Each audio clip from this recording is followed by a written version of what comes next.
ഒരു പൊളിറ്റിക്കൽ സിനിമയുടെ, ത്രില്ലർ സിനിമയുടെ, ദൃശ്യം 3 പോലുള്ള സിനിമയുടെ ക്ലൈമാക്സ് പോലെ ഏകദേശം 10 ദിവസത്തോളം നമ്മളെ മുൾമുനയിൽ നിർത്തിയിട്ടാണ് ആ സന്തോഷിപ്പിക്കുന്ന വിവരം നമ്മളുടെ ചെവികളിലെത്തിയത്. ഏതായാലും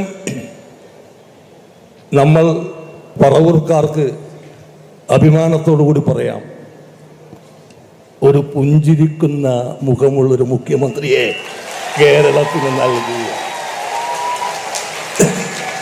ഞാനിപ്പോ ആലോചിക്കുന്നത്, ഇത് നേരെ ഓപ്പോസിറ്റായിരുന്നു കരുതുക. നേരെ ഓപ്പോസിറ്റ്. 102 സീറ്റില്ല. കഴിഞ്ഞ വർഷത്തെ പോലെ സീറ്റുകൾ വന്നാൽ സതീഷ് ചേട്ടൻ്റെ അവസ്ഥ എന്തായിരുന്നേനെ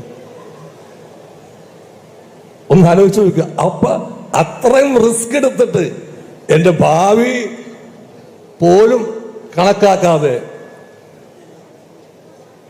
അദ്ദേഹം എടുത്ത വെല്ലുവിളികൾ, അതിന് അഭിനന്ദിക്കാതെ വയ്യ.